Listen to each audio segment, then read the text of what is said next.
Hello friends, मेरे YouTube channel में आपका बहुत बहुत स्वागत है। आज हम संस्कृत के अंदर संस्कृत व्याकरण को पढ़ेंगे। संस्कृत में बहुत सारे विषय होते हैं, जैसे व्याकरण, दर्शन, साहित्य, वेद आदि। ठीक है, तो हम पढ़ेंगे आज व्याकरण। व्याकरण के अंतर्गत हम क्या पढ़ेंगे? उसके अंतर्गत हम पढ़ेंगे धातु रूप। ठीक है, धातु रूप में देखिए, सबसे पहले आपको दिखाई दे रहा है ऊपर ही धातु रूप। तो हमें सबसे पहले धातु को समझना पड़ेगा। धातु क्या है? धातु किसे कहते हैं? संस्कृत में धातु क्रिया को कहते हैं। ठीक है, मैंने यहाँ देखो लिख भी दिया है, धातु क्रिया को कहते हैं। हमेशा ध्यान रखना, संस्कृत में अगर आप पढ़ रहे हैं धातु रूप, इसका मतलब आप क्रिया को पढ़ रहे हैं। ठीक है, क्रिया का जैसे क्रिया है पढ़ना, तो संस्कृत में उसको बोलेंगे पठ। तो वह रूप किसी काल में, वचन में चेंज होता रहता है। ठीक है, तो वो काल और वचन पुरुष के हिसाब से कैसे चेंज होता है, कैसे रूप बनता है। ठीक है, तो वो क्या बनता है वो हमको पढ़ना है। आप अभी ये याद रखिए कि धातु जो है क्रिया को कहते हैं। क्रिया क्या होती है? क्रिया आप हिंदी में पढ़ते होंगे। क्रिया किसे कहते हैं? यहाँ लिखा है क्रिया किसी कार्य के होने को क्रिया कहते हैं। ठीक है, यानी कि किसी भी कार्य का होना क्रिया कहलाता है। जैसे हम एक सेंटेंस बोलते हैं, राम ने खाना खाया या राम खाना खाता है। तो जो खाता है, वो खाने की जो क्रिया कर रहा है उसको क्या कहते हैं? जो खाने की जो क्रिया कर रहा है, जो खाना शब्द है क्रिया वाला, एक खाना हो गया जो प्लेट में रखा हुआ है, वह वस्तु भी खाना ही बोला जाता है। ठीक है, और एक खाना होता है जो क्रिया कर रहा है, प्लेट में से उठा रहा है, मुंह में डाल रहा है, चबा रहा है, उसको बोलते हैं, उसको भी बोलते हैं खाना। लेकिन दोनों में फ़र्क है अर्थ में। तो यहाँ पे जब वो क्रिया कर रहा है, मूवमेंट कर रहा है अपने शरीर के द्वारा, लिख रहा है, कहीं जा रहा है, कुछ खा रहा है ठीक है, ये सारी जब मूवमेंट करता है अपने शरीर के द्वारा, तो उसको क्रिया बोलते हैं। और यही क्रिया संस्कृत में धातु बोली जाती है। अब देखिए, धातु रूप के प्रकार आप जब 7th 8th में पढ़ेंगे, 6th में तो नहीं, 7th 8th में जब पढ़ेंगे, तो धातु रूप आपको जो है 2 प्रकार से मिलेंगी, एक परस्मैपदी, एक आत्मनेपदी धातु। ठीक है, परस्मैपदी धातु और आत्मनेपदी धातु क्या होती है वो मैं आपको बताती हूँ। आप देखिए, 2 प्रकार के सेंटेंसेस बोले जाते हैं, 2 प्रकार से वाक्य बोले जाते हैं। एक तो सीधे सीधे हम बोल देते हैं कि वह खाना खाता है, मैंने पढ़ाई की या मैं पढ़ता हूँ, वह नाचता है, वे सब जाते हैं। सीधे सीधे वाक्य बोले जाते हैं। ठीक है, उन वाक्यों में जो क्रियाएं प्रयोग होती हैं, जो धातुएं प्रयोग होती हैं, वो होती हैं परस्मैपदी धातु। ठीक है, उसके बाद आत्मनेपदी धातु। आत्मनेपदी धातु में जब हम इस प्रकार का वाक्य बोलते हैं, जैसे कि उसके द्वारा खाना खाया गया, या फिर उसके द्वारा पढ़ा गया, मेरे द्वारा पढ़ाया गया, मेरे द्वारा बताया गया, मेरे द्वारा खाना खाया गया। ये जो मेरे द्वारा जो सेंटेंस बोले जाते हैं कि मेरे द्वारा ये किया गया, उसके द्वारा वो किया गया, वो सारी वाक्यों में जो है आत्मनेपदी धातु के जो शब्द होते हैं, जो रूप होते हैं, वो सारे लगते हैं। ठीक है, इसको आप संस्कृत में इसको आप इंग्लिश में एक्टिव पैसिव वॉइस भी समझ सकते हो। तो अब मैंने जो नीचे ये बनाया हुआ है, इस टेबल में आप देखेंगे, एक साइड में लिखा है कर्तृवाच्य, दूसरी साइड में लिखा है कर्मवाच्य।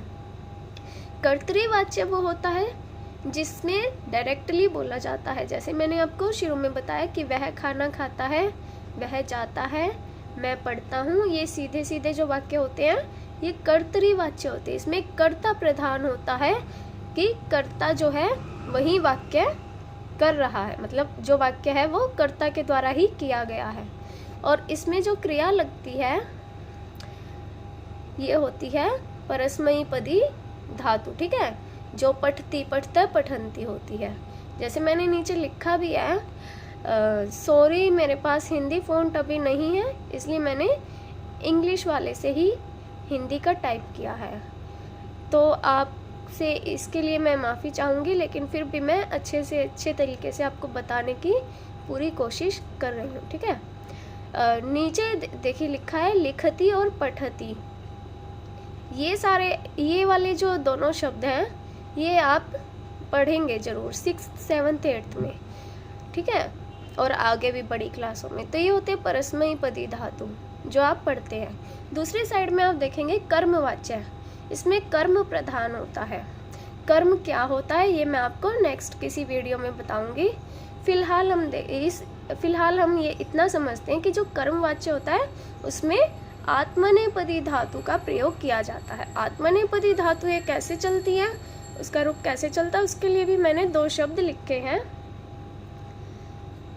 तो आप देखेंगे पहला है लिख्यते और दूसरा है पठ्यते, ठीक है। मेन जो आत्मनेपदी धातुएं होती हैं वो इसी प्रकार से चलती है, लिख्यते, पठ्यते, सेवते, ठीक है। सेव जो है हमेशा ही आत्मनेपदी में चलेगा, लेकिन जो ये लिख्यते और पठ्यते हैं ये दोनों में चलते हैं, परस्मैपदी में भी और आत्मनेपदी में भी। और जो कुछ धातुएं ऐसी होती हैं जो केवल आत्मनेपदी धातु में ही चलती हैं, ठीक है। नेक्स्ट हम देखेंगे, हमने अभी धातुओं के प्रकार पढ़ लिए। हम एक जो धातु है उसको पढ़ते हैं, जैसे पठ धातु है। पठ धातु का यहाँ पे हम लकार पढ़ेंगे। लकार देखिए बहुत सारे होते हैं, बहुत सारे मतलब 10 लकार होते हैं संस्कृत में। 10 लकार में से 5 लकार जो है स्कूल लेवल पे पढ़ाए जाते हैं, उसके आगे के 5 लकार जो है आगे कॉलेज लेवल में या जो गुरुकुल होता है उनमें पढ़ाए जाते हैं। तो आपके लिए 5 लकार इम्पोर्टेंट है। आप अपनी बुकों में देखेंगे तो आपको मिलेंगे लट, लिट, लोट, लंग और आशीर्लिंग। ये 5 लकार आपको मिलेंगे। हम फिलहाल लट लकार को पढ़ेंगे। लट का मतलब होता है वर्तमान काल, ठीक है। लट का मतलब होता है वर्तमान, लकार का मतलब काल। दोबारा सुन लो, लट जो होता है उसका मतलब वर्तमान और लकार सब में लगेगा। लिट लकार, लट लकार, लोट लकार, इसका मतलब है तो ये काल है, और आगे वाले जो है संज्ञा रूप में है, यानी कि वर्तमान काल, भविष्य काल, जैसे जैसे इनका नाम आएगा वैसे वैसे, ठीक है। अब आप देखेंगे नीचे लिखा है एक वचन, द्विवचन। ये मैंने थोड़ा शॉर्ट में लिख दिया है, लेकिन मैं बोल रही हूँ तो आप ध्यान से सुनिएगा। एक वचन, द्विवचन और बहुवचन, ठीक है। इधर लिखा हुआ है प्रथम पुरुष, मध्यम पुरुष और उत्तम पुरुष, ठीक है।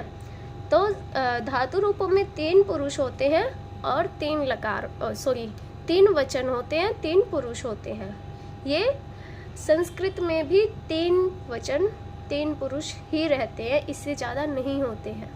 अब ये पुरुष क्या होते हैं, वचन क्या होते हैं, इसको मैं किसी नेक्स्ट वीडियो में बताऊंगी। फिलहाल आप इतना समझिए, एक वचन मतलब किसी एक चीज़ के बारे में आपको बताता है, द्विवचन दो चीज़ों के बारे में, बहुवचन बहुत सारी चीज़ों के बारे में, ठीक है।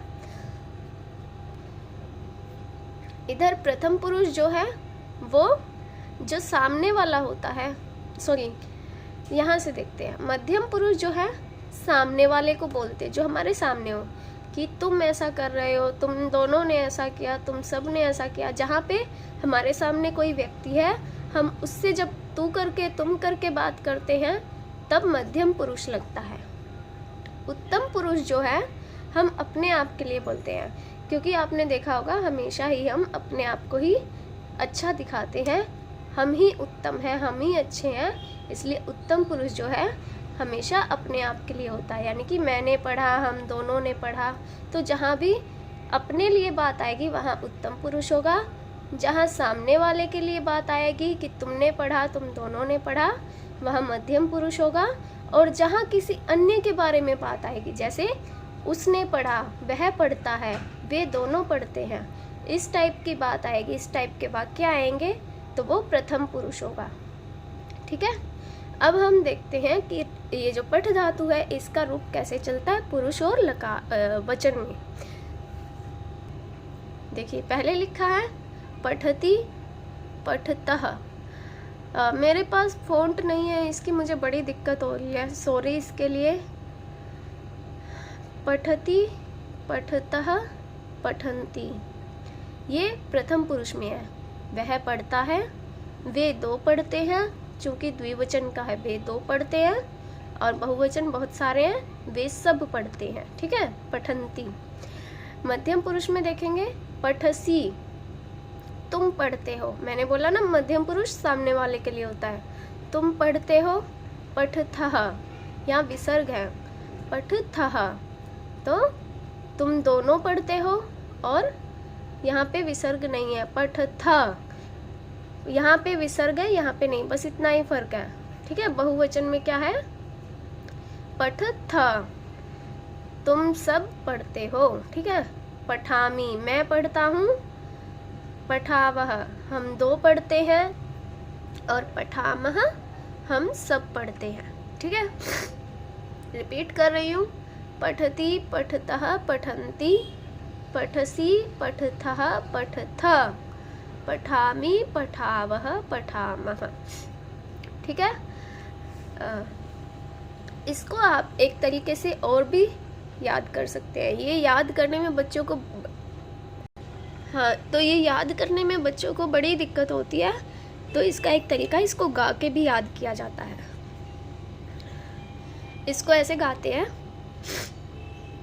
पठती पठतः पठन्ति, पठसी पठथः पठथ, पठामि पठावः पठामः।